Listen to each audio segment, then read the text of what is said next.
up, guys and gals? It's me, DJ, here with my best friend, Alex Nussbaum. Wow, I didn't realize I graduated. Other people's feelings just got hurt there, Alex. I hope you know how important this was for me to say. Right.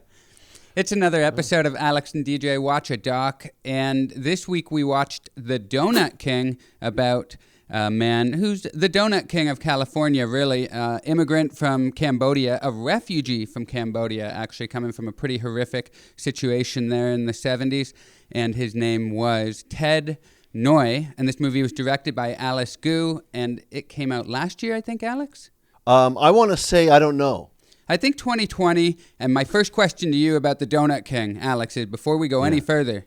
By the way, I just want to say before we go any further, just to let people know, even though every time when we talk about these things, there's going to be spoilers. But in this case, I think it's important they know that because I felt like when watching this midway through, when things turn, I was just all like, wow, this is so light and happy and fun. And so they should know that we're about to talk about some things that will affect the arc of the surprise in the middle of the movie. That's true. If you haven't watched it yet, you should go watch it because it was great. Another thing I want to let you guys know is I'm in a different hotel now, comedy condo. I'm in Ottawa, Ontario now. So what you're seeing here is a living room from a random comedy housing situation I happen to be occupying while I'm performing.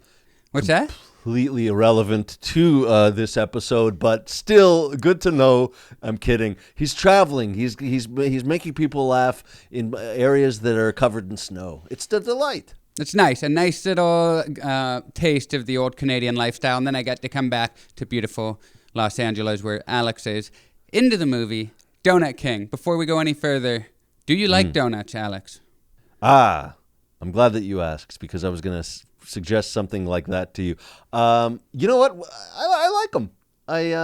My wife just was saying she's not a big fan because I picked up a couple in watching the film. I thought I want to watch it eating a couple of donuts. Oh, I like that. What donut did you get? Well, there you go. Right. So then it's going to lead me to the question to you, which is, what are your favorite donuts? I got two. One was for her, even though she really wasn't into it. But then she had a little, and she said, "Oh, that was good." She likes the regular glazed, just like Ted. Ted picked the glazed one when he likes just a regular glazed, classic donut. And he makes a killer glazed donut with his experience. I want to eat one of Ted's glazed donuts, which sounded more sexual than I intended, but I stand by it, Alex.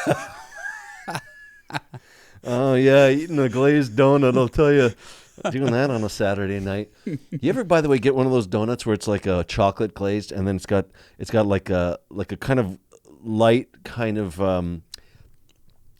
it's like this I don't know what to call it, like almost like a cinnamon glaze, a cinnamon swirl where the glaze on that, the white glaze. Oh yeah, it's like they just drop, like, do a couple of lines of that, and I tell you, it looks sexual to me. It looks it does. Donuts are very sexual, and something just happened to me 2 days ago that I just connected to this. Yesterday, I took a video from a gas station in Ontario showing that there was no line in the Starbucks and a huge line at Tim Hortons, being like, yeah, Canadian pride, that's why everybody goes there, even though Tim Hortons isn't really Canadian owned anymore.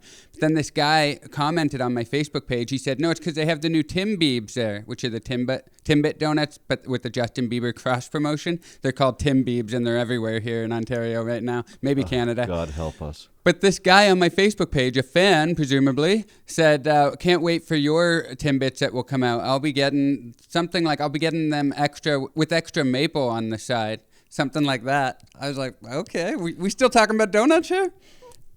Yeah, seriously, are we talking about a little dip?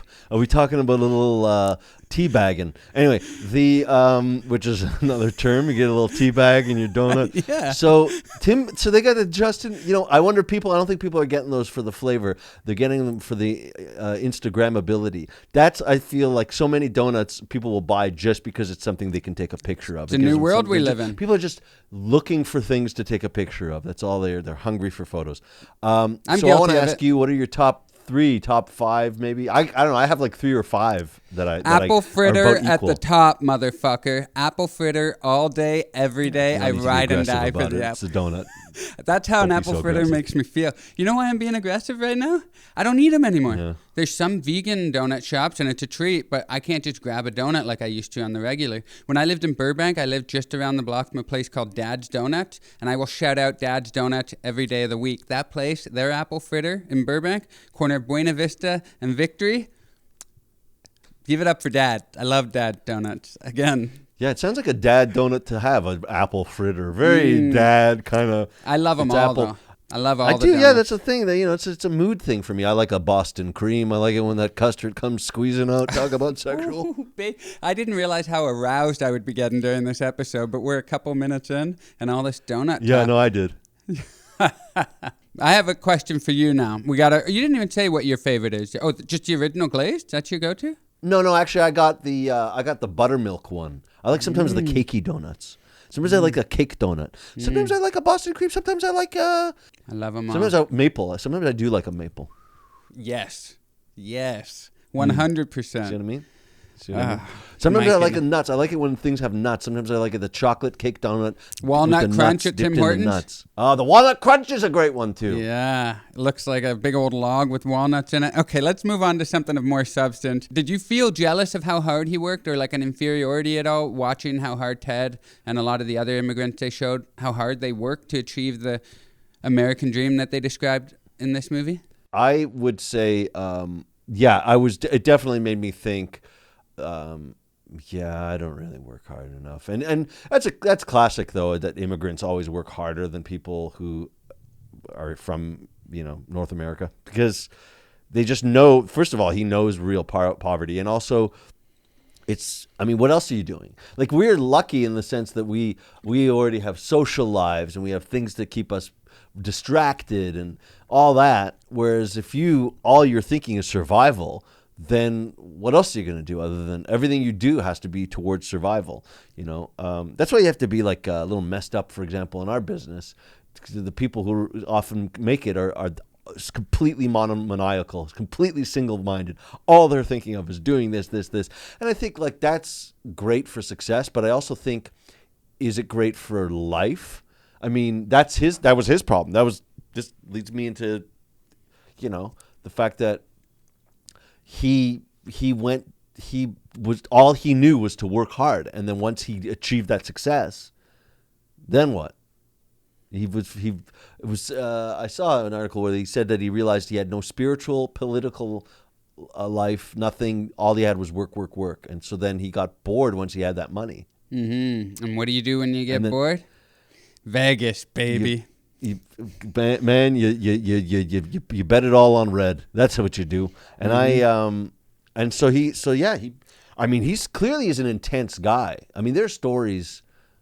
Here's a question for you. It's a question that actually where I know the answer. It's one of those questions. It's really a lead in to tell a story. Do you know like how like the full true story of the romance between him and his wife-to-be, Christy, also known as Sugantini, I think I'm pronouncing it right. That was her original name. She was beautiful. I see why he went to such great lengths.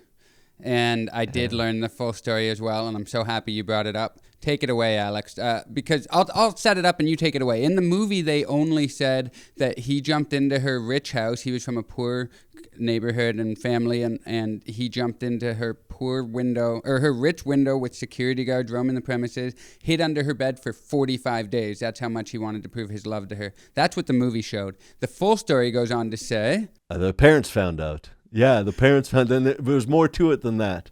Mm-hmm. The parents found out. And they, by the way, when they say like the father said he'd kill him if he came by, like they meant it because back, this was in a place and time where there was a classist type of society. Like, I mean, you could get away with killing a poor person. Oh, yeah. You just get away with it. It was a real threat. This was a high-ranking official was her dad, right?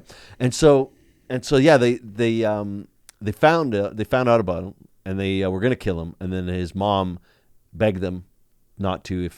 And so they made a deal. Okay, if he proclaims his lack of love for her, that he really didn't love her, and that he's just a dog who was playing around, and he was 5 other women and all that.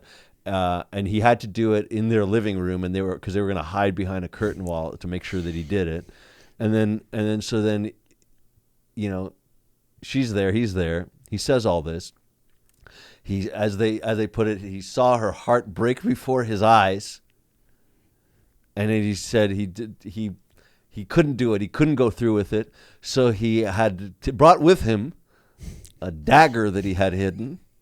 And he stabbed himself 3 times. Yep. Bled out.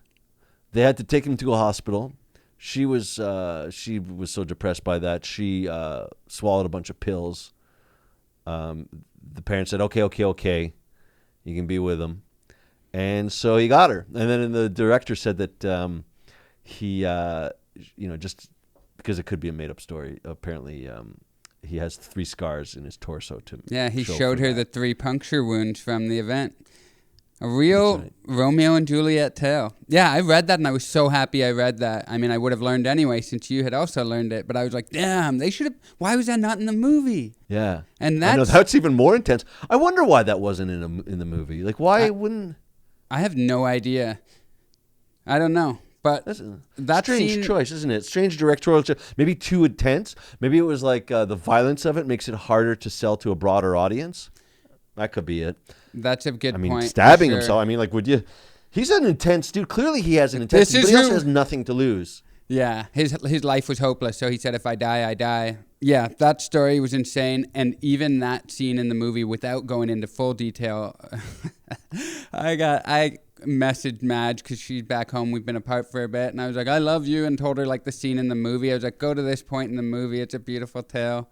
And then what's really interesting is like if she watches that, she hasn't yet, but if she does, then right after that, it goes into their downfall where his infidelity and gambling addiction caused him to go through a horrific divorce with his wife. So the scene I sent my wife, if she watches even 30 seconds after that, she's going to be like, what the hell?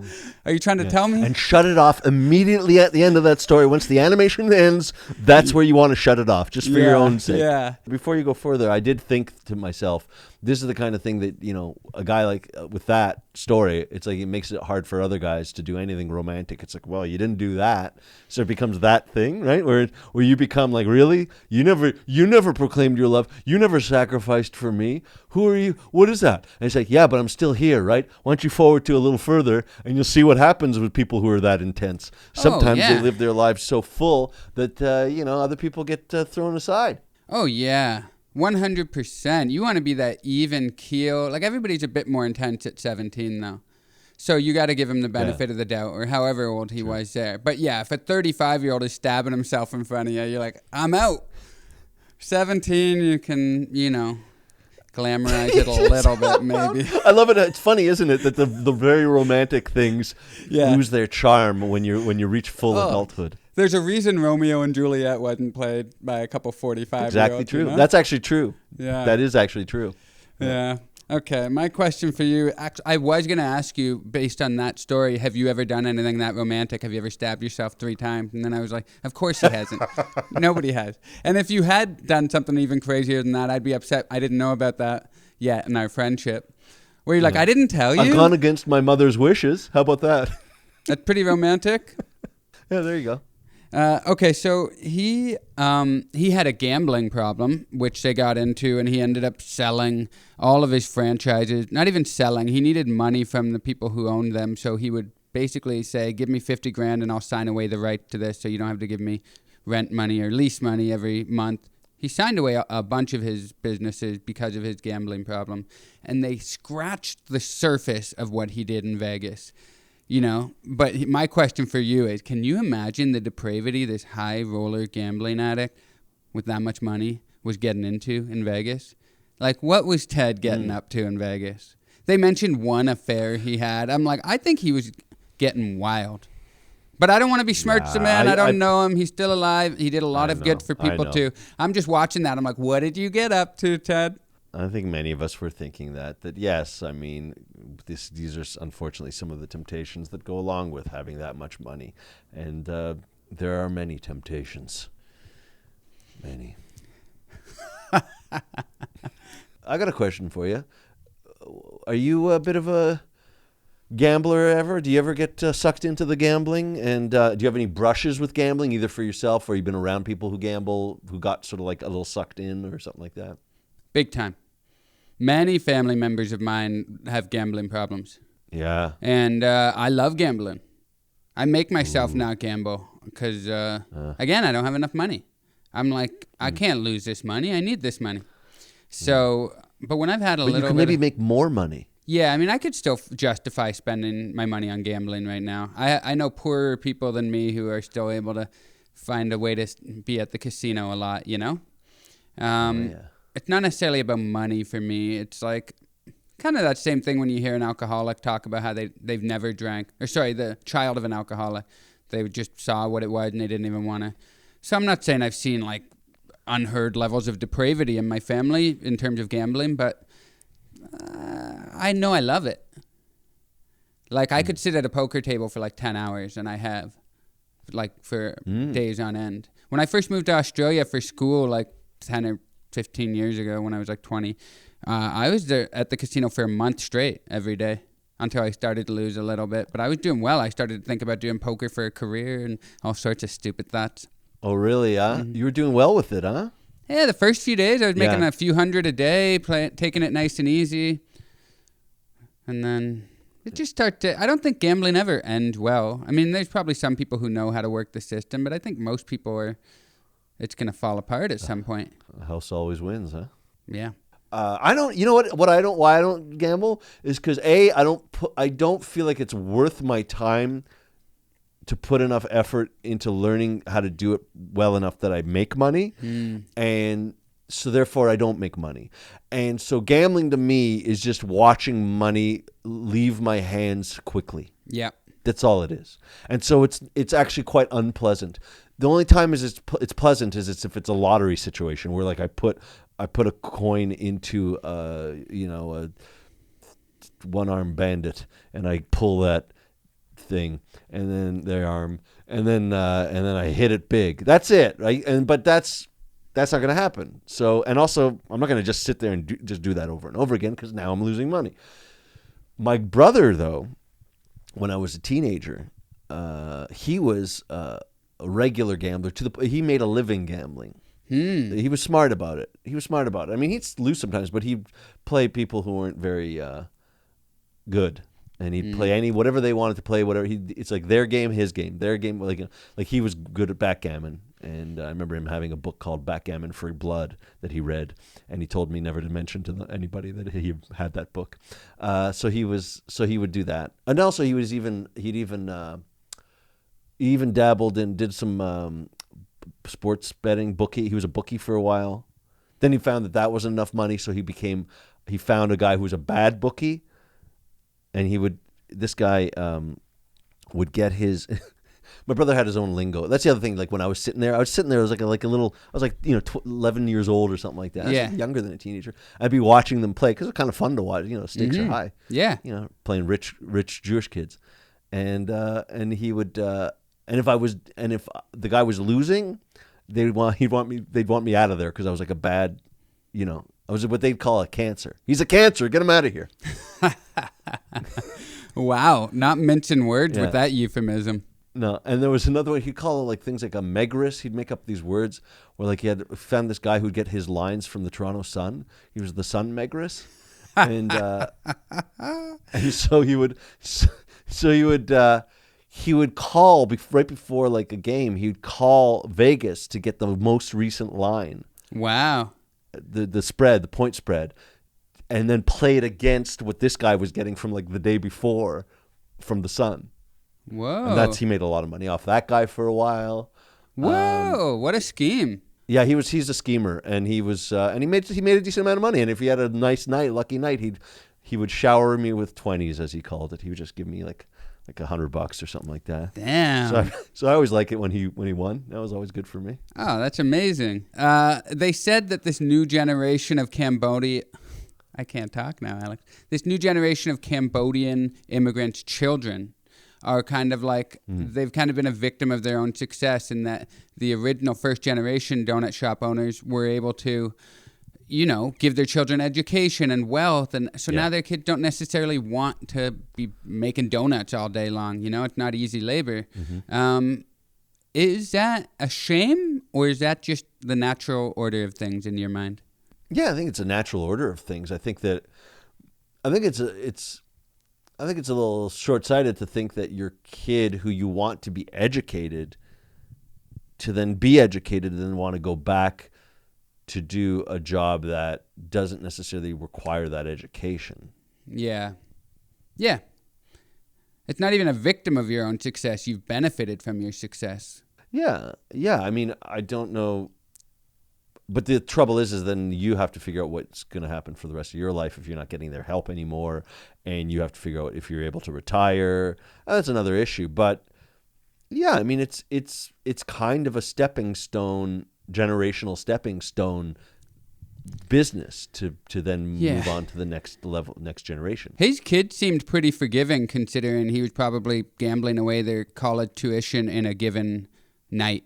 They weren't, though. I heard this interview with the director, and she was saying that how they pretty much, that was it. He was disconnected with his family entirely. They were really, everybody, what he did to their mom and all that, they were done with them.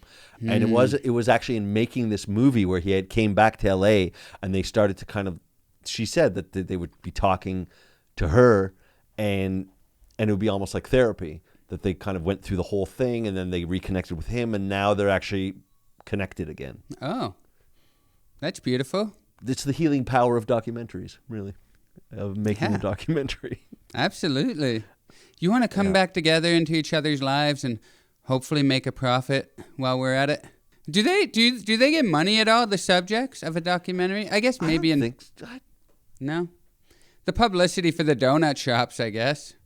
The one girl that would help. Well, definitely the DKs that it was going to do well.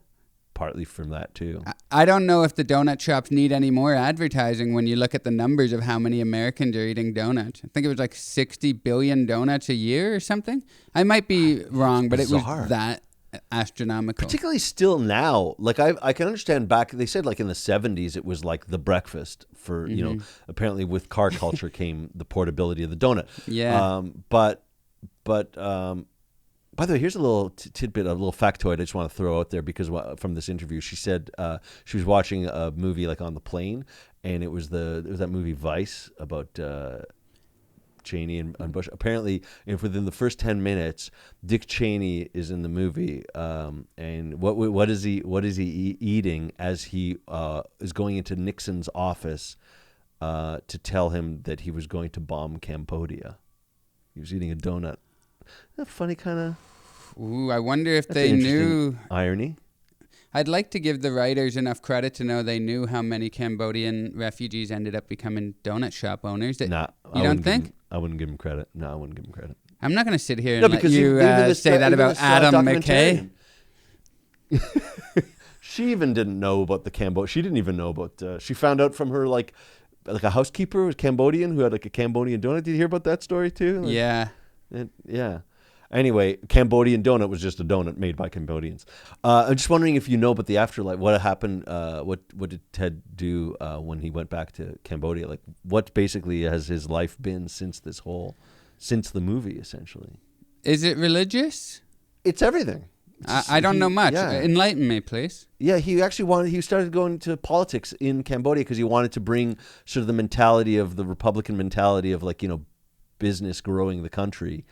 And so he had 2 failed attempts, and then his he's friendly with people. So like somebody gave him a commerce and agriculture minister kind of position, but then he got pissed people off there, but also he did about the fact that he did from gambling he did go tried to turn to Buddhism. He went to a Buddhist temple. I didn't know. He tried fasting. So he kind of went through all that, but he did end up at one point after this whole political career, he ended up being like penniless. But now he's a successful real estate agent, and has like a wife and a kid or whatever, something like maybe a couple kids. What a ride! I just love that the Donut King tried fasting. It's just perfect. I've had too many donuts in this life, and I need to see if I can cleanse myself here. 40 days out of it. I think it was fasting. I mean, it was definitely. He said something about how he tried Gamblers Anonymous, and he said something like, "I would go there and I would talk, and they would cry, and then I would go back to gambling again." Didn't do it for him. Wow. And then he went to Buddhism. He tried Buddhism. I think he tried Buddhism in Cambodia, and he said something about how he tried that. Was like, like 30, probably even like silent, like did a vow of silence or something like that. And then the Jared Leto retreat, they call it. Yeah. And then the Buddhist can't help me is what he said. Buddha can't help me. He said that. So he was really couldn't get away from the gambling. Anyway, that's just some tidbits that I picked up. Not that not more than that, and it's not maybe particularly funny, but here we are. It's real. I mean, I didn't know that about him after. So he's certainly a. He's had so many lifetimes in one life. You're like, that's crazy. And the fact that it just so happened that Alice Gu, the director, heard about Cambodian donuts and him in particular, and went down that journey to find out more about him. But there's people like that all over, living crazy lives with so many twists and turns that aren't getting documentaries about them. So I kind of love this peek into the life of essentially an ordinary person. He's done extraordinary things, but he's, not the first guy to open 50 shops of a restaurant, or, you know what I mean?